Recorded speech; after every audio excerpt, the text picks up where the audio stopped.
Hi guys, my name is Reshma and I'm going to be presenting on research.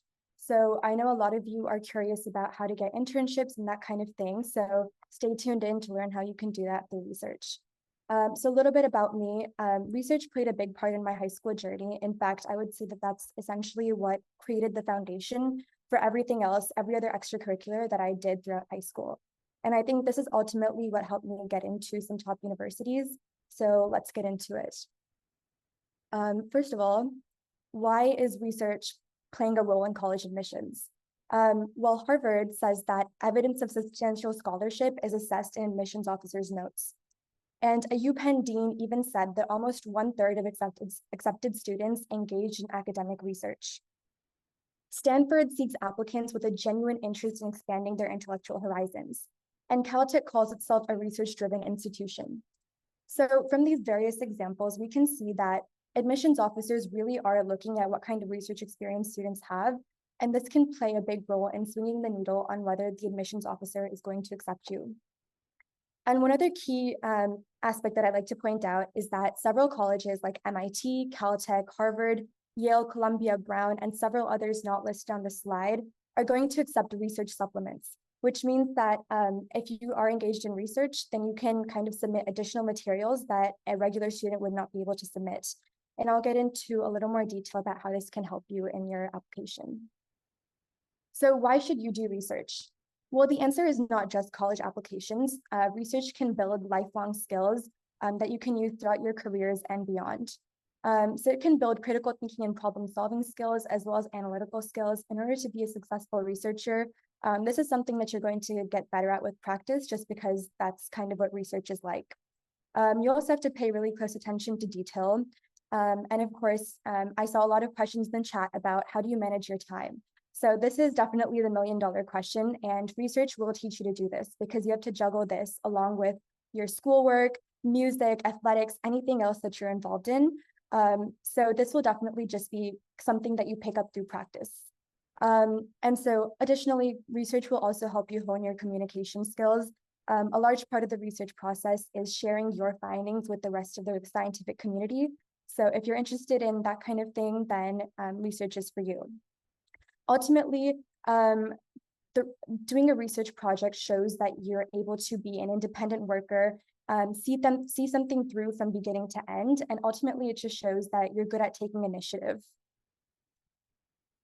So what kind of students should do research? Well, I think it's a pretty common thing to do, but you need to have a few traits. So you need to be curious about any subject. There's a misconception that usually student researchers are only interested in STEM, but there's a lot of ways that you can get involved in humanities research as well. You need to be asking questions, seeking answers, and new ways of doing things. If you want to be a researcher, you also have to be persistent.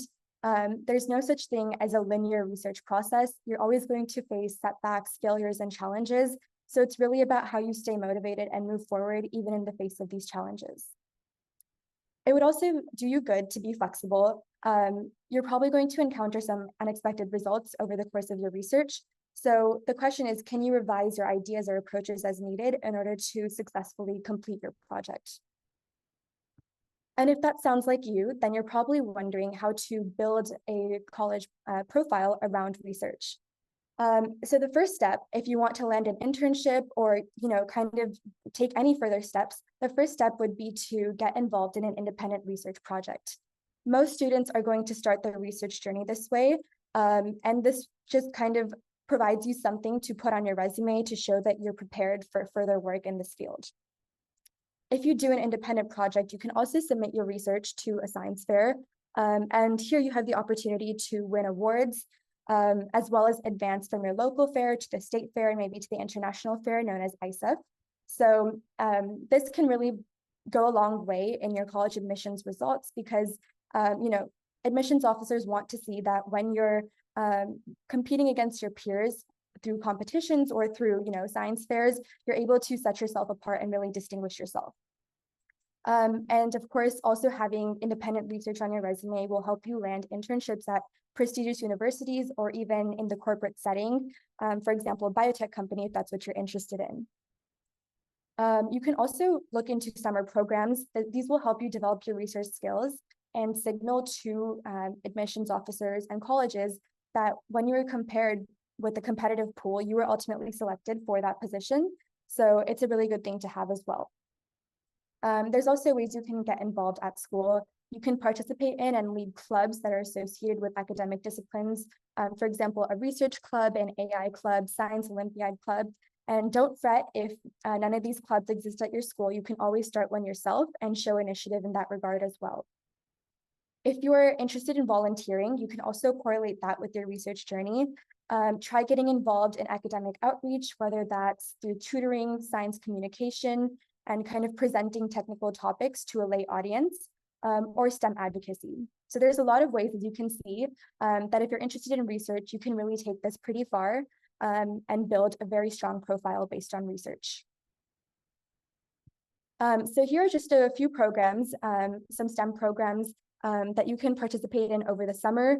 These are just a few. So if you would like a more comprehensive list, we can work on which applications you want to target based on your academic interests. So here are a few examples in the STEM field, broken down by category, and then some humanities examples as well. So going back to the STEM subjects, for example, there's quite a few programs like RSI that are very, very selective. And so in cases like this, they do really help you get into college. And so if you want to get into the program itself, it really helps to have some prior research experience on your resume. All right, so once you've gotten involved in research, there's a lot of ways that this can factor into your tangible application. So first, of course, you want to put research on your activities list. And this will show colleges that this is something that you spent a large portion of your time on throughout high school. And then if you've participated in a science fair and won an award, you can always list that under the awards list, since of course any college is going to want a distinguished student who's been able to demonstrate that they've had success in the past. However, a key component is actually the research portfolio. As I mentioned, quite a few colleges accept these, and it's really hard to kind of tell the entire story of your college or of your high school career in just a few essays that most colleges accept. So this research portfolio is a great way to kind of provide another dimension to your application that, say, a normal student might not be able to provide. And so any officer looking at this can see that you've really taken the time to create a thorough project that's really contributing to your field.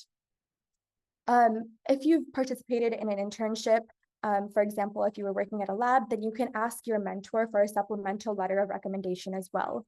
And the more people you have vouching for you, telling the university that you're someone that they should take, then the more likely it is that the admissions officer is going to be swayed.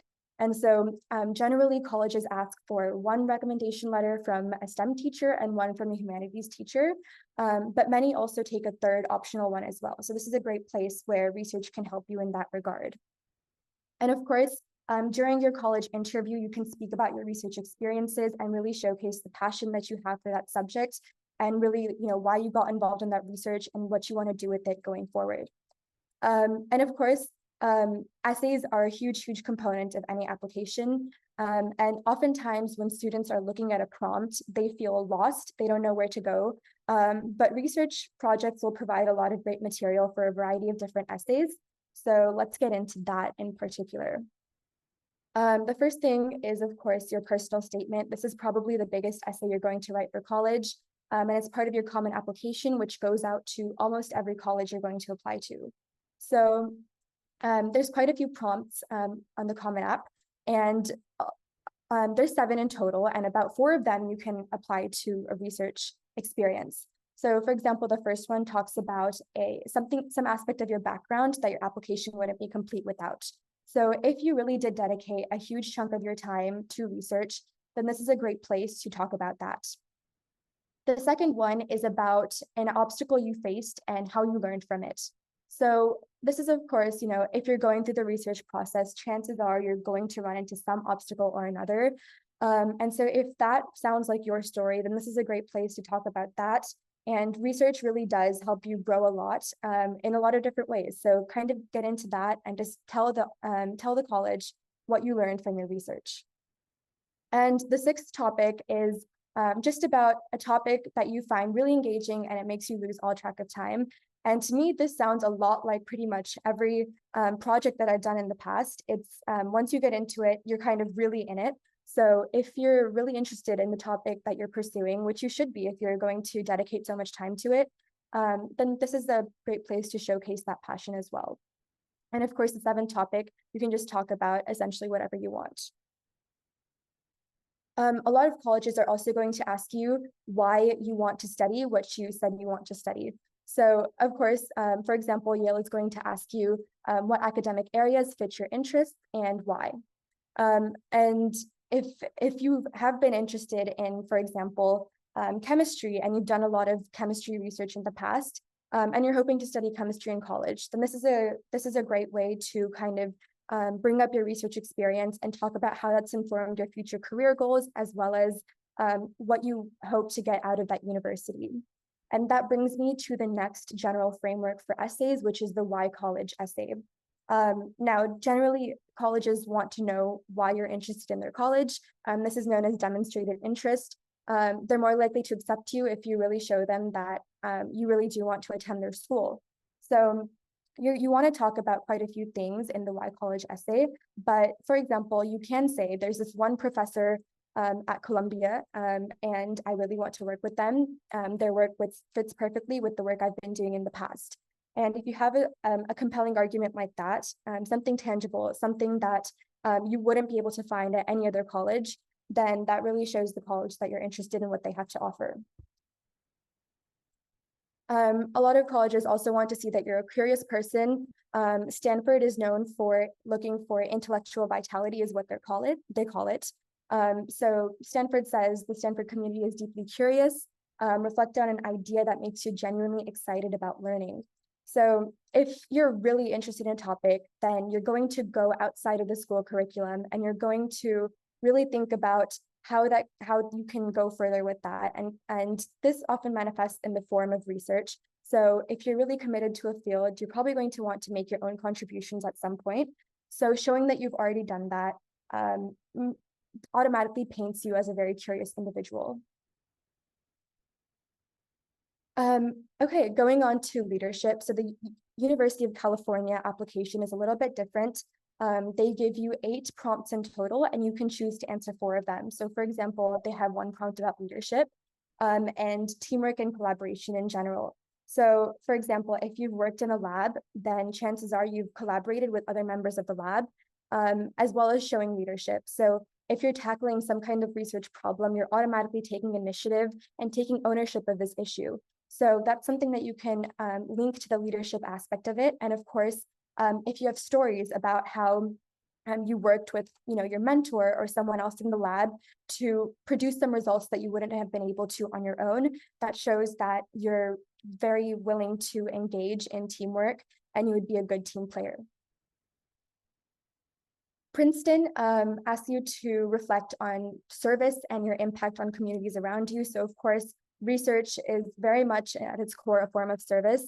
Furthering the frontiers of knowledge is going to help in some way or another. So especially if your research project is tied to an issue that you observe in your community, then this is a way that you can talk about how you really made an impact within your community through your research. And lastly, MIT asks you to reflect on your personal growth. So again, this is one of those questions about how did you manage a challenge, right? And if you've gotten involved in research, you've probably encountered a challenge. So just talk about how that facilitated some growth on your end. So as we can see, there's a lot of different ways that college can factor into your college admissions, research can factor into your college admissions. And so that brings me to the next part of this presentation, which is how I can help you. I offer one-on-one college consulting. I can help you craft a compelling narrative based on research, as well as any other extracurriculars that you might get involved in. And we can also brainstorm potentially which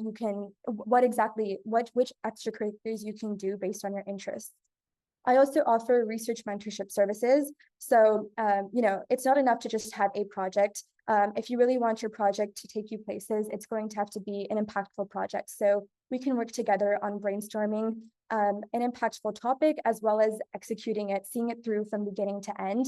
And I can provide you continuous guidance throughout that process.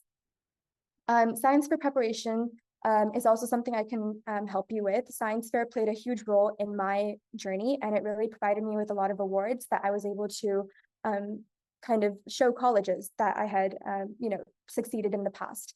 So if you're interested in participating in science fair, I can help you maximize your chances of winning awards and advancing all the way to the international fair and even winning awards there.